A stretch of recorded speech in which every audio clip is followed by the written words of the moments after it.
welcome everyone. I'm C.S.Gilmore, and this is SCP Secret Files. Looks like we're moving on to, something else here. Let's see. Object is an irregular clay pot with a height of 23 centimeters and a diameter of 28 centimeters, but do not be fooled by its appearance. It is an organism. A womb. It's an earthen womb. SCP-660 may be safely stored in a standard safe deposit box, provided its mouth remains covered with an inert perspex disc and sealed with tamper-proof tape. Log of tests involved human experimentation with SCP-660. Lab report 668. Sample condition: skin flap harvested from the left thigh of the cadaver of D612. Donor was healthy in all respects prior to death. Sample use: tissue sample left in SCP-660 for 2 months. Duration. Result: daily biopsies indicate viability of sample. Cell samples taken from tissue graft are cultured in vitro, revealing a predisposition towards precancers and cancer's growth. Lab report 660-B. Sample condition: skin flap harvested from the left thigh of the cadaver of D660. Of 612. Sorry. Sample use: tissue sample left in SCP-660 for 2 months. Duration: then grafted onto the torso of a D-class personnel with 2nd and 3rd degree burns. The recipient's anomaly testing record had no contraindications with SCP-660. Result: tissue graft takes without complication, healing according to usual steps of adherence, serum inhibition, and revascularization. However, as is common with severe burns cases, the compromised skin barrier led to infection and eventual fatal septic shock. Post-mortem biopsy and analysis indicate skin graft could have returned to full histological structure and function had the recipient survived. Lab report 660-C. Sample condition: live member of MUS muscular house mouse. Strain acquired for laboratory testing by use of SCP. The consciousness of D614 was implanted into the specimen. D614 was chosen for its demonstrated resistance to the negative effects of prolonged isolation and sensory deprivation. Sample use: specimen left in SCP-660 for 2 months. Duration. Result: unusually, SCP was incapable of restoring D614's consciousness to its original body, but after removal from SCP-660, a computer interface was developed to facilitate two-way communication with D614. An interview was conducted once D614 was familiarized with this interface. An excerpt is included below. Dr. Brown: I guess I'll have to take your word for it. And how did that feel? Suffocating and stretching. Could you be more specific? How did you think it felt? Even mice need to grow and move and live. Every part of me was straining, but I was stuck. I thought I would explode. Full contents of the interview are classified. An autopsy revealed precancerous growth throughout the mouse's body. Right arm lost it.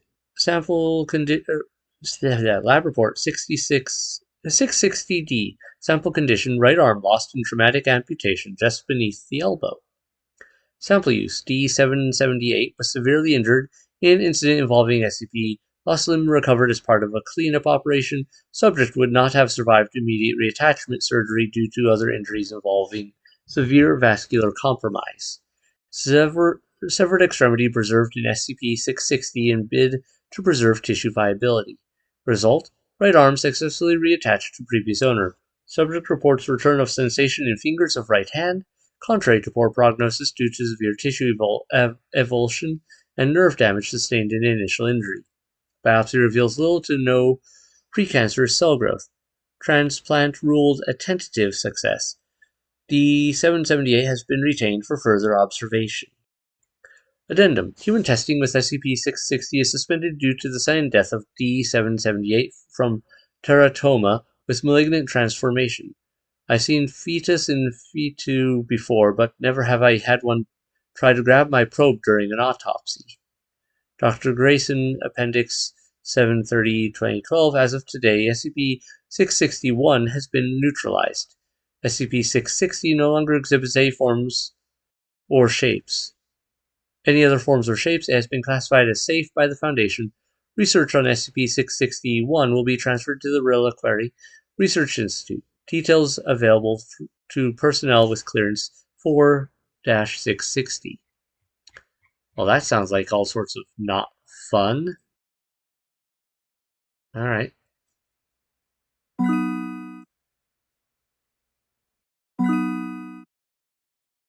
I'll seize in here. Class safe. May be safely stored in our lock safe deposit box, provided one's mouth remains covered.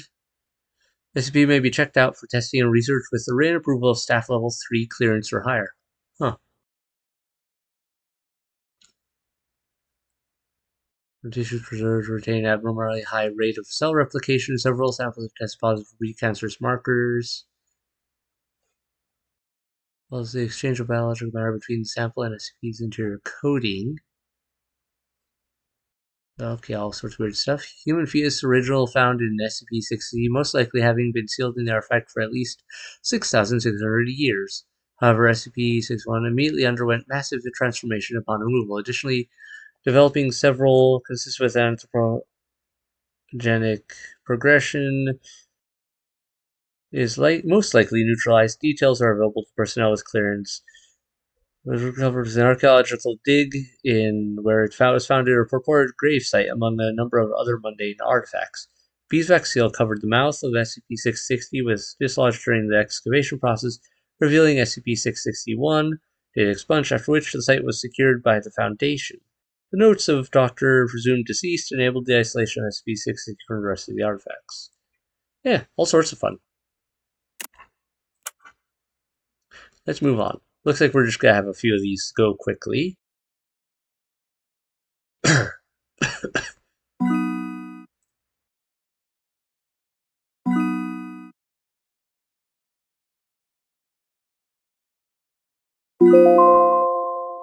Okay, this is SCP-143, Class Euclid. Special Containment Procedures. SCP-143 is to be contained in the valley adjacent to Bio-Research Area 12 on area over 2 kilometer squared area surrounding SCP-143 for up to 20 kilometers, and all lines of sight from the surrounding hilltops are to be denied public access. SCP-143 is to be watered twice every day on a regular basis via a large sprinkler system, unless already watered by local precipitation. Personnel are not allowed to enter the enclosure without Level 4 administrative clearance and are advised not to touch any of SCP-143 nor stand beneath them unless wearing proper protective gear. It is important that no one within the containment area when SCP-143 begins to shed. However, after the shedding has concluded, the collection of the fallen petals for testing purposes has been authorized by the project director. SCP-143 is a plantation of 300 specimens of a unique type of tree. The trees are similar in appearance to Prunus x yedensis, Japanese sakura, or cherry blossoms. They bear no fruit, and the only known way of reproduction is by careful own root propagation using cut saplings from an older sample. The petals are a light pinkish color, slightly translucent, and with a texture of smooth glass. Care must be taken when handling the petals, as their edges are razor sharp and can easily slice through flesh if mishandled. The wood and bark are a light grayish color, with a texture expected of wood, although the grain is very smooth to the touch. However, the petals and wood of these trees are much harder than most natural of man-made substances, reaching up to 5,000 HB on the Brenner scale, and with withstanding temperatures of up to 1,800 Celsius. The weight-to-strength ratio surpasses even that of titanium, being some 15% lighter than aluminum. Despite this hardness, the wood and petals are quite supple and are as pliable as most woods are. Both are notoriously difficult to work due to their properties, but under high temperatures, upwards of 1,500 Celsius, separate pieces are capable of being fused together. They make excellent armor, shielding, and weapons. Due to their slow growth of the plants, the material is slow to harvest, although the petals are shed regularly enough, falling from the trees twice every year. Interesting. Apparently we're just going to go through a bunch of these.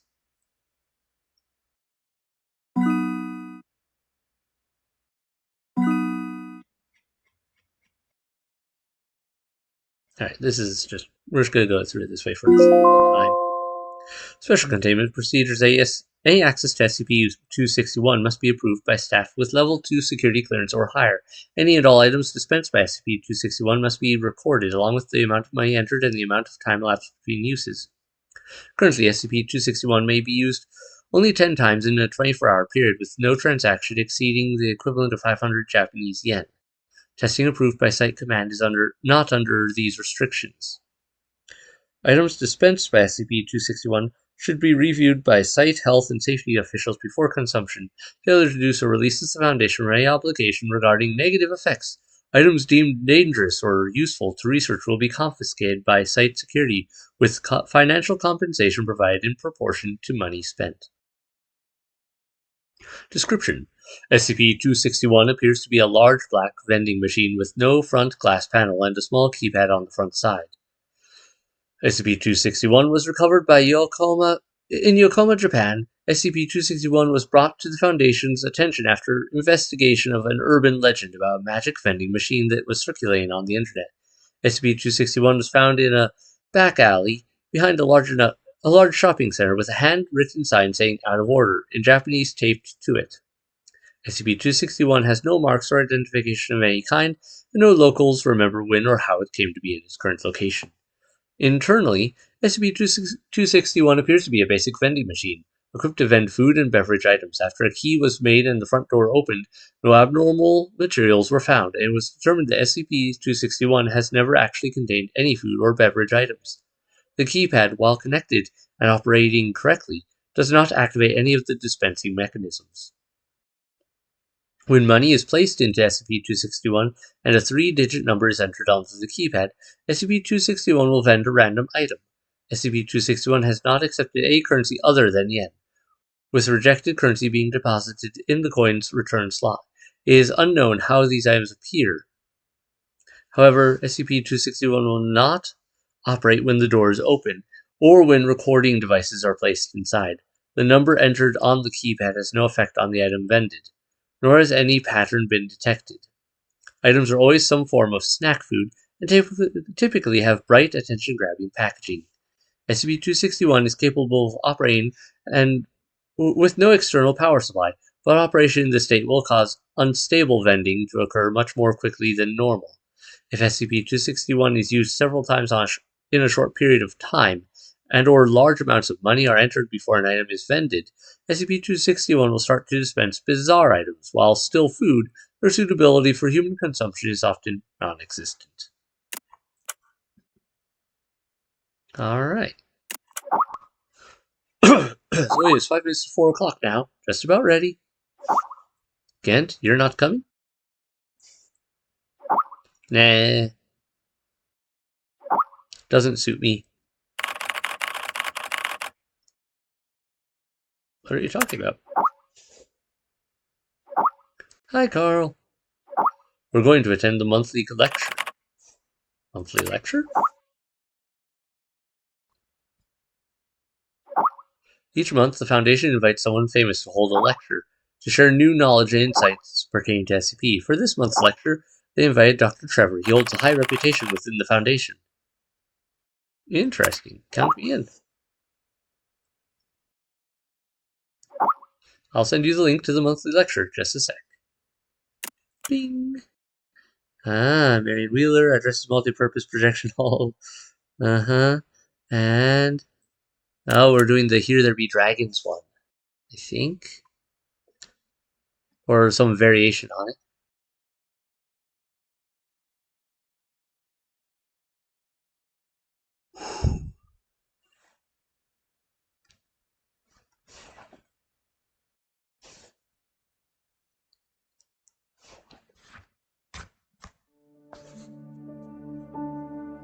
There are many stories in this world.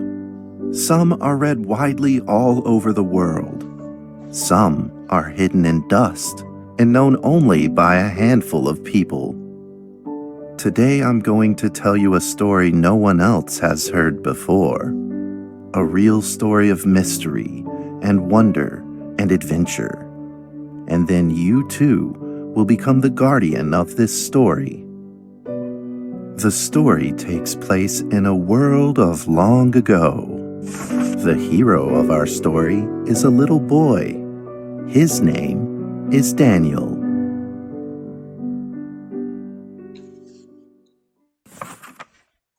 One day, out of nowhere, Daniel got a serious case of chickenpox.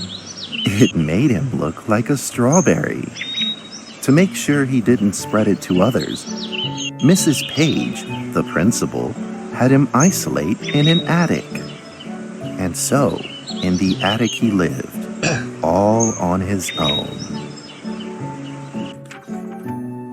Mr. Daniel, while up here in this attic, you'll have plenty of time to practice your penny whistle. I hope you'll practice well and prepare for next month's art festival. But Mrs. Page, the melody is so difficult. Don't give up, boy. You don't give up before you fight.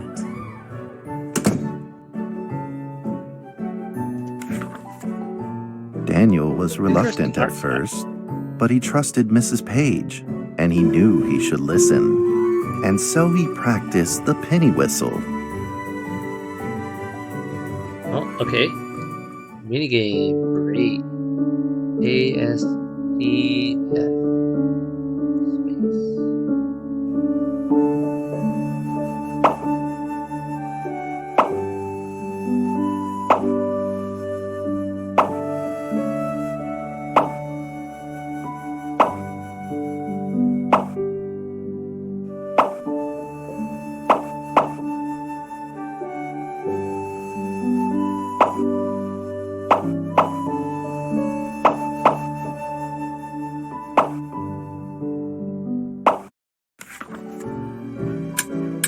Suddenly, he heard some strange noises in the corner of the attic. Huh? Who's there? Daniel decided to go over and take a look.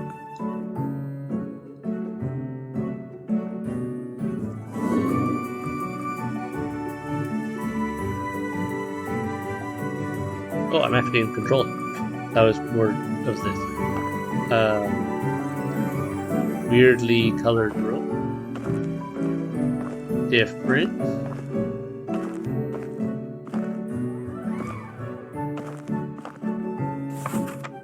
It was a mousetrap, and there was a red origami paper dragon inside of it. Daniel carefully removed it. It was marvelous and beautiful. The only problem was part of its wing was damaged, but Daniel found a way to repair it.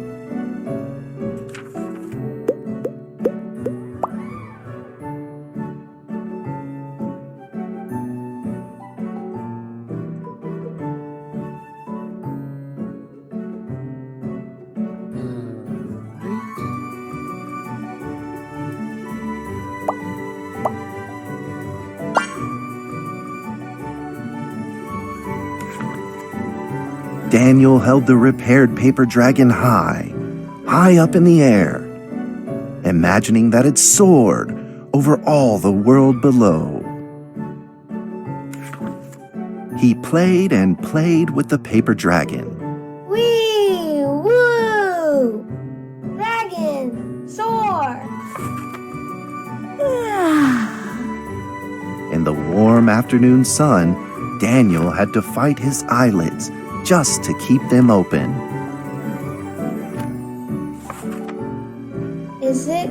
Could it be? Or is this all just a dream? The next day, with boredom and loneliness weighing him down, he began to fiddle with the old radio.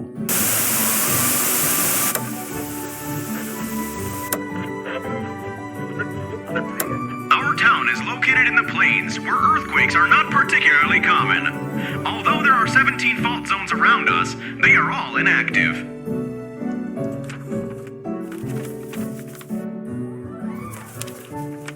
a scrunched up ball of paper rolled over to his feet. Where did this paper ball come from? Just as Daniel went to pick it up, the ball suddenly came to life, and it rolled away. Daniel chased after it.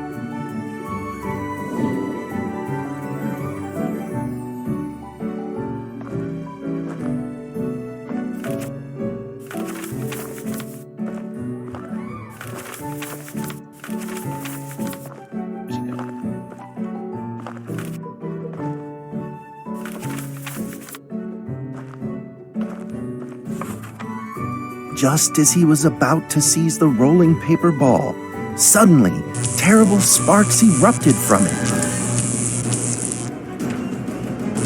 Before his very eyes, the paper ball began to grow, bigger and bigger. At that moment, a red figure suddenly appeared. The red figure quickly subdued the paper ball and threw it into a cardboard box. Daniel studied the red figure carefully.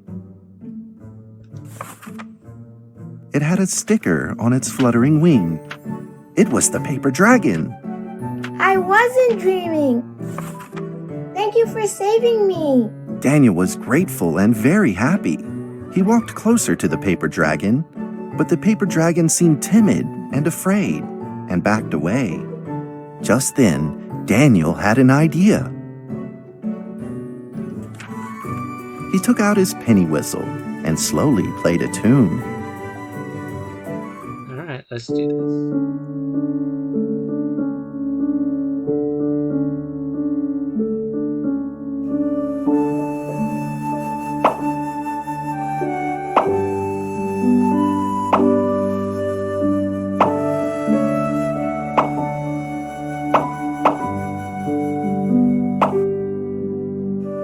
Without that popping noise. If it got rid of the popping noise, it would be so much better.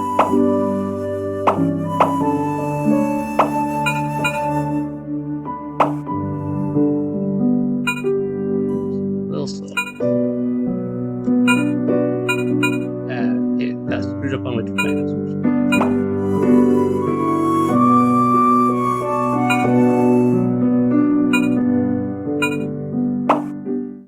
Alright, I have to figure out the timing on that. The paper dragon enjoyed the sound very much. It began to move along with the rhythm, flipping up and down in the air. Soon the two were playing and dancing, just like old friends. Also, yeah, that minigame would be so much better if it didn't have that weird popping noise every time I pushed it by an object. If it did that, the paper dragon traced out a beautiful arc in the air, communicating with Daniel in a unique way.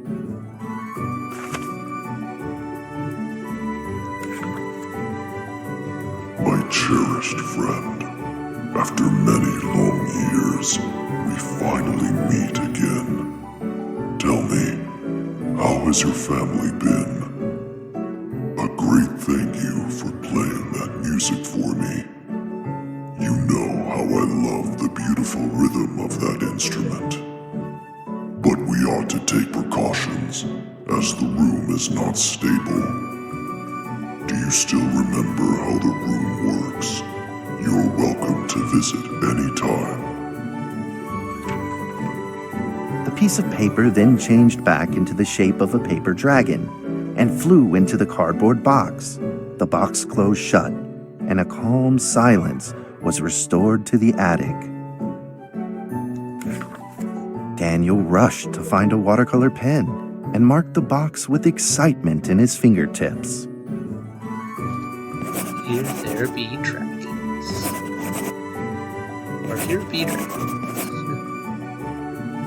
Okay. Over the next few days, the paper dragon came out often to play with Daniel.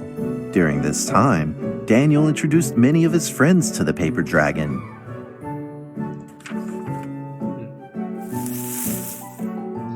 That cat's name is Mrs. Carter. Ever since I secretly fed her some fish for dinner, we've been good friends.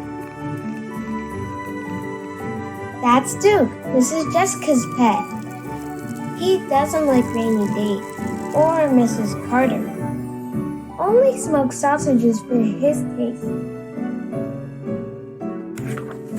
And now, we are friends too. My name is Daniel. What's your name? The paper dragon flapped its wings, as if it didn't understand him. Well, since you like the sound of the penny whistle so much, why don't I just call you Penny? I'll keep practicing to make you sound better. Daniel and Penny then played baseball together in the attic. Let's play cat. Ah, yes, let's throw a baseball at the paper dragon.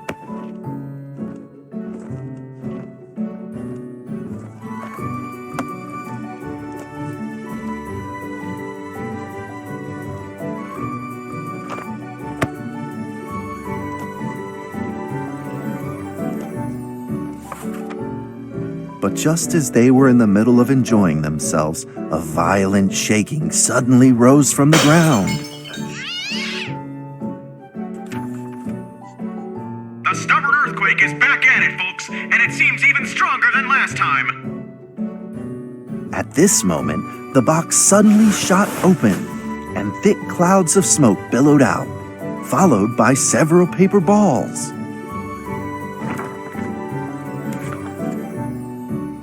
Penny attacked the paper balls without a moment's hesitation and promptly threw them back into the box.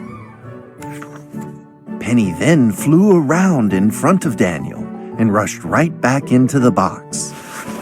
As the box closed, the earthquake stopped. Facing a friend's farewell without a formal goodbye, Daniel felt confused and lost. He moved the box to the center of the attic. Facing it, he practiced his penny whistle day in and day out.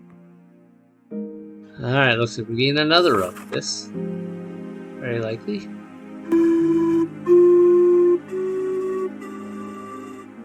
As the days went by, Daniel's playing became smoother.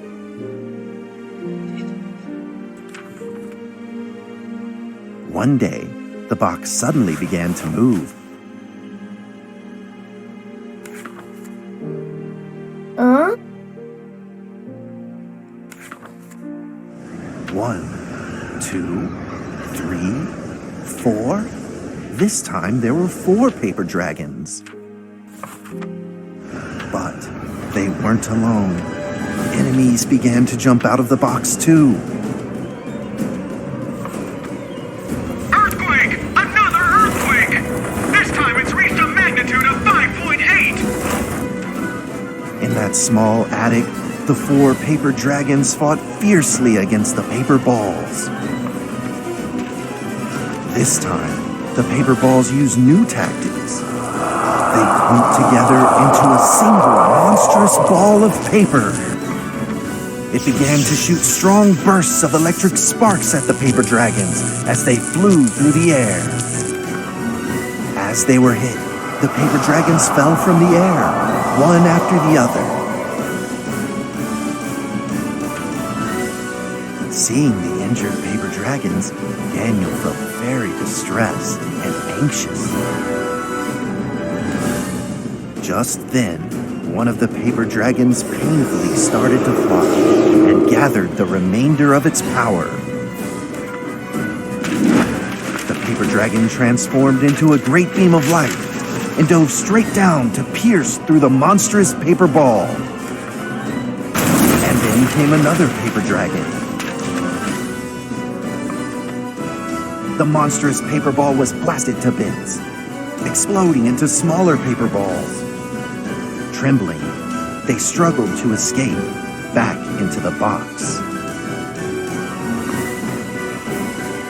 The sacrificed paper dragons were reduced to swirling shreds of paper, and a silence pervaded.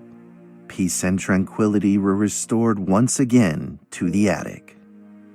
Daniel saw the remaining 2 paper dragons lying on the floor, badly wounded. He rushed to grab some stickers and treated them at once.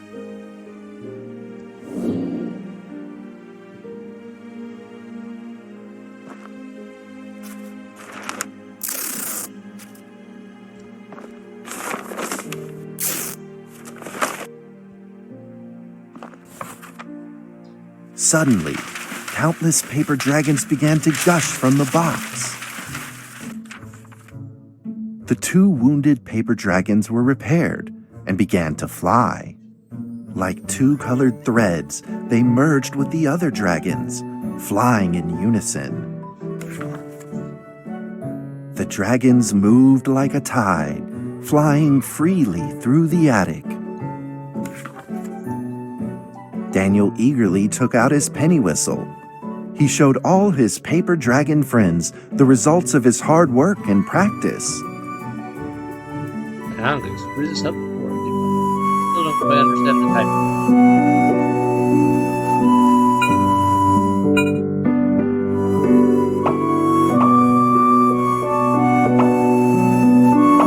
I'm not sure quite if I'm going to push it exactly when they're on it, or looks like it might be like exactly when they hit it. Even though the last time it felt like it was a little different than that.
Yeah, that popping sound it makes just really throws it off. Music's great otherwise. In the sweet melody of his playing, Daniel felt himself enter into the world of dragons.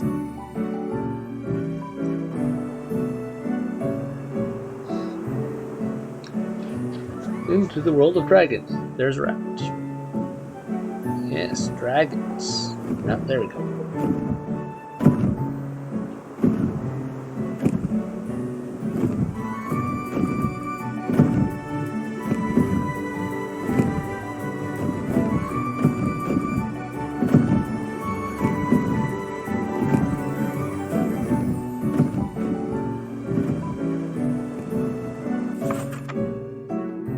The paper dragons merged into a long letter and floated down towards Daniel to tell their story.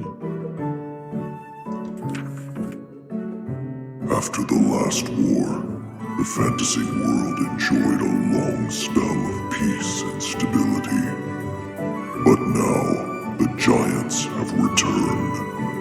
They have launched ferocious attacks, trying to invade your world through the room. We are prepared to launch the final defense. Then we will have to destroy your room, for it is the last remaining entryway into your world. Please believe this farewell will only be temporary. We will not be apart forever, and we will never forget our eternal mission of protecting you. At that moment, the paper dragons flew back into the box. Daniel still couldn't fully understand what the paper dragons had meant, but he had a vague feeling in his heart that he may never see his new friends again. A few days later, Daniel's chickenpox had fully recovered. He could now play the penny whistle very, very well. But the paper dragons never returned.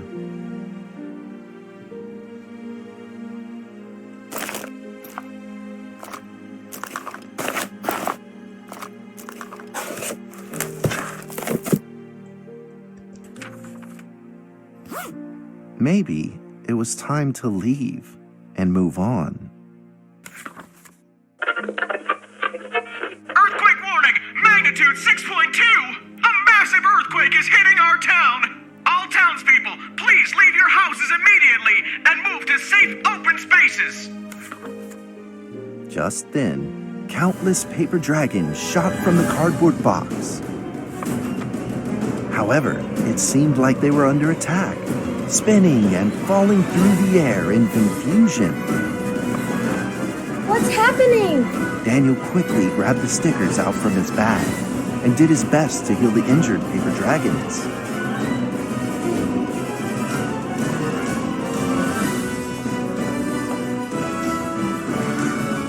Shooting everywhere.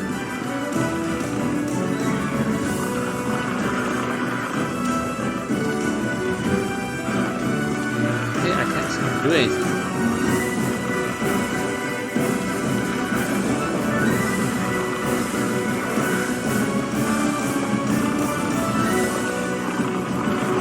There we go.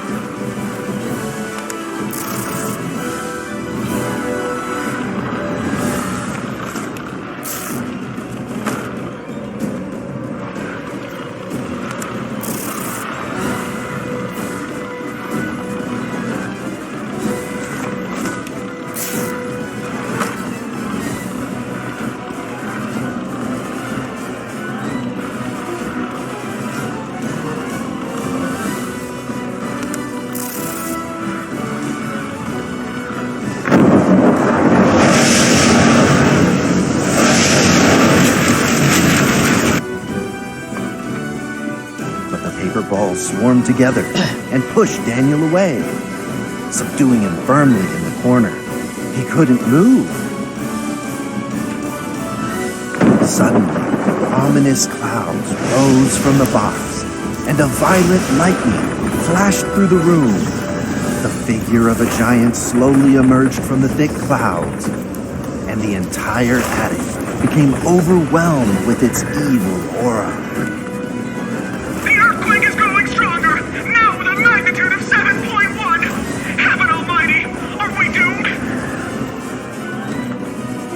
The giant unleashed its power maniacally. The paper dragons struggled against it, with no means of fighting back. At this critical moment, two paper dragons shined brilliantly. Together, they heroically crashed their bodies into the giant. Daniel thought the giant had been defeated by the paper dragons, but soon he found that things would probably not be so simple. The giant's figure could still be seen in the thick smoke, looking evil and terrible. The attacks of the paper dragons had had no effect, and the giant had only grown stronger. It fought back with a new ferocity.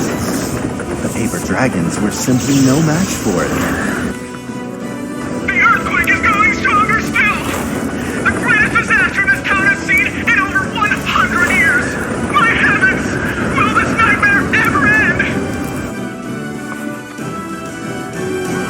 With the paper dragons now all but defeated, Daniel spotted a frail figure in the distance. It was Penny. It flew gently in front of Daniel and affectionately rubbed its head against his fingers, as if this whole crisis had never happened. Daniel felt like Penny was trying to tell him something, but he didn't quite understand what. Penny then left Daniel and soared into the air with a determination in its wings. Suddenly, the other paper dragons seemed to be summoned. They flew flew through the air, all together in unison, responding to the call without an ounce of hesitation. At that moment, Penny turned into a great red beam and rushed fast towards the giant. The other dragons followed, shining together like a shooting star.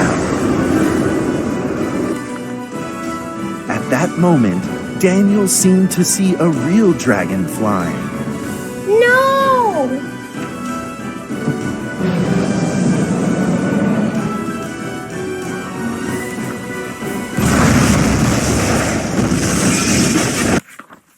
The huge explosion from the impact drowned out everything else in the attic. The attic rained down with countless pieces of paper, the leftover scraps of the paper dragons. Daniel wanted to collect all of the pieces. He thought he could still fix them.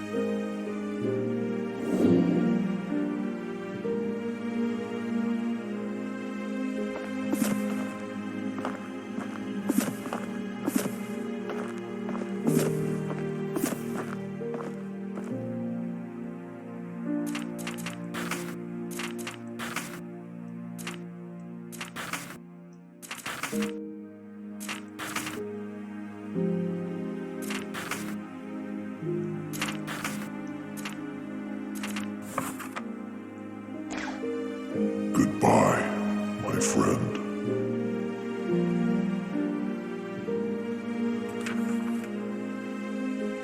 The nightmare is over. The earthquake has stopped. With God's mercy, our town is safe. We thank you, Lord, for your protection.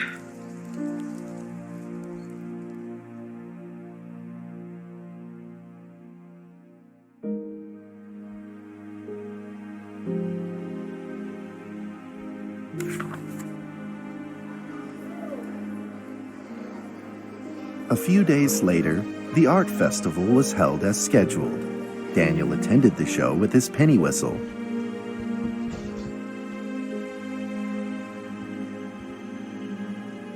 And now, Daniel Trevor will perform a penny whistle solo of a song titled Fly Please, With no Me. fighting.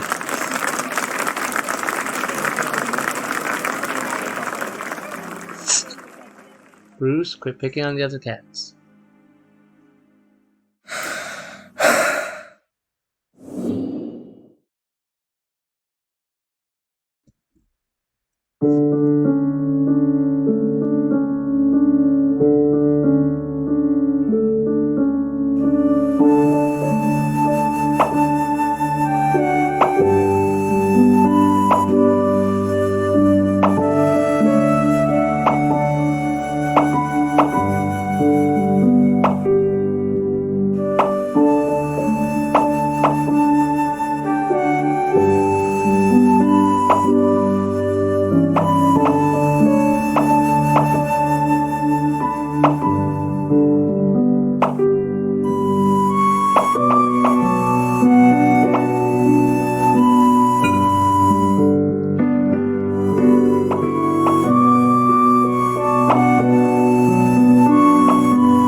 That's how the story ends. Now, you might be wondering, what happened next? Are there still paper dragons in the world? Well, that's a difficult question to answer. But I believe that they are still protecting us somewhere in this world, just like they promised they would, forever, into eternity. Interesting telling of that one. I've seen some variations on that SCP, I believe, and some of them were more touching than others, as I recall.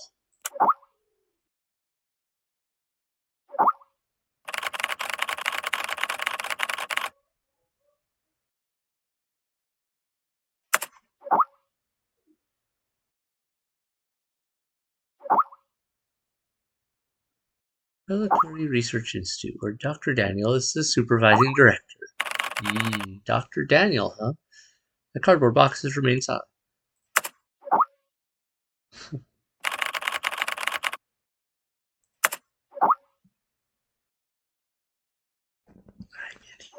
Wait, come on. Under the direction of Dr. Trevor Kent, spent 2 years researching SCP-1762, so he knows far more than we do.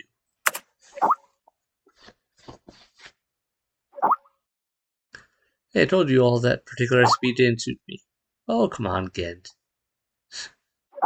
But really, imagining you tidy up files and piles of cute little fairy books is kind of adorable.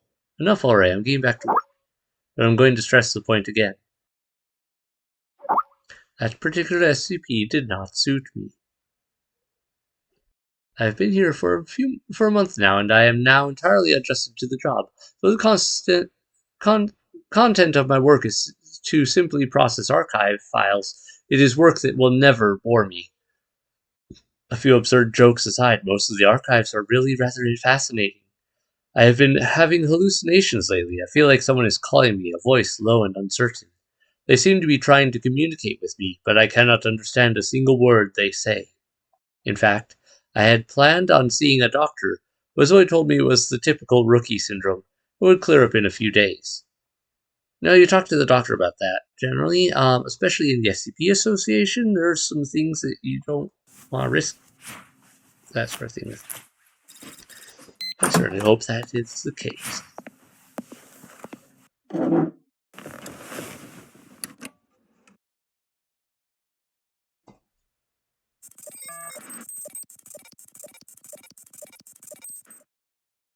Alright, that one was a little different. We have a slow start to it. And, yeah, like I said, that was a different sort of retelling of the Here Be Dragons SCP story than I've heard in some other cases. But there's been a few of them that were actually really touching. And it's one of my favorite SCPs in some ways, just for the niceness of it. The idea being that, there's some that go into a lot more detail about the room and other things like that. It suggested that the whole box, the box thing was probably the work of some reality benders at some point that create either an imaginary fantasy universe or a connection to some other universe that was called fantasy and whatnot, and befriended the dragons. But then over time, something changed. Who knows what?